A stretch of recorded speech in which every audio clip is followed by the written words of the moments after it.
I'm sorry that I can't be at the gathering this evening because I'm leading a team of 15 of us that are going to Sierra Leone, West Africa, as the initial stages of putting the Enterprise Academy in place. So I apologize that I can't be there this evening.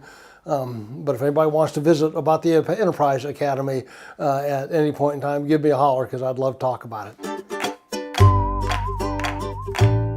Back in 1966, if you weren't in college, Uncle Sam had a job for you. And so ended up volunteering to serve in the Navy, spent 2 tours in Western Pacific during Vietnam. And so I came home, went back to school at Purdue, North Central at that point, in civil engineering, and was actually working for a local builder framing houses while I was going to school full time. Dad had entered into an agreement with this builder to build a couple of spec houses in a development that he had out southwest of Valparaiso. And one morning I showed up for work and my boss said, whoops, I just entered into a big contract to build a huge house up in Ogden Dunes, and the foundations we've got in the ground here, you're going to have to build these houses. And all of a sudden I was in the building business and I was never smart enough to get out. So that's about 1,600 houses ago. Our focus for years and years and years has been as a builder and developer in trying to meet the needs of customers is to be able to do exactly what we tell people we're going to do. We spend a lot of time in our business making certain that we have communicated clearly with our customers about what we're going to do so that when everything is said and done, we can do what we said we're going to do, and there aren't any misconceptions. Almost everything Coolman Communities has built over the years has always been in our own developments. We don't do scattered site building. We don't go run all over the countryside chasing housing permits. We typically just build in neighborhoods that we have developed. When I developed Heritage Valley, I didn't know what I was doing. It was way, way too early in terms of creating community. But if you drove through Heritage Valley today and you looked at all the little courtyards that are in Heritage Valley and the little neighborhoods that created, and there are stories to tell about what's happened in some of those neighborhoods and the ways those people have taken care of each other through life crises that are pretty remarkable. There's a sense of great satisfaction. Not only have we created good houses for people to live in, but we've given them a place to make a life as well.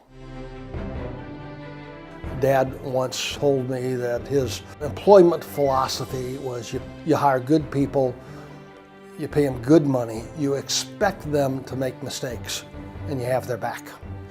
And if you do that, you're going to get people you can trust, people that will pick up the load. For years and years and years, I've gone to all kinds of builders activity, and I'd be at all of these conventions and board meetings, and half the builders spent most of their time on their phone talking to somebody in the office, trying to do problem solving. And I kept wondering, why do you even have the people there if you haven't equipped them to make decisions? So much of business management, so much of personnel management, human resource management comes down to equipping people to be able to make the decisions that need to be made.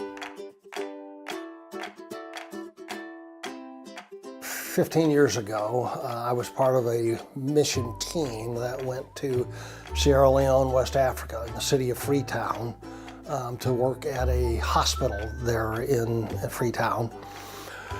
And while there, kind of got bit by a bug related to kids. Had a young man that I engaged with while I was there. He was 11 years old. He'd never been able to go to school. He'd lost his dad during the Civil War. He and his mother had been separated. He'd only been able to connect with her for about 6 months before. He lost a sister in the war, so it was just he and his mother.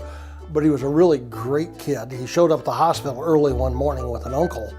We learned later that the reason he came to the hospital is he wanted to see what these white guys looked like, because he had never seen a white guy before. And he pitched in and helped out. He was just a great kid. So Sandy and I started sending Aya to school, and that's been 13 years ago. He is in his final year of senior secondary school. at this point, thinks he's enough of a grandson that he's not afraid to ask me for money. Now, he's good about it. It's never pushy or everything, but he's a young man, has a future that wouldn't have had a future otherwise. That led me to go back to Sierra Leone any number of times, and then about 6 years ago, I was asked to take over as the part-time director of Operation Classroom, and the purpose of Operation Classroom is to work with the United Methodist education system in Sierra Leone and Liberia. The idea is that you've equipped young men and women to think differently and to think as entrepreneurs, as small businessmen and women who might be able to take what they've learned, and if you've given them an education in areas of business management and accounting and leadership and business ethics and marketing and a whole range of other things, you've equipped them to think differently, and you've hopefully given them the opportunity to be able to do it on their own and not just wait for somebody else to do it for them.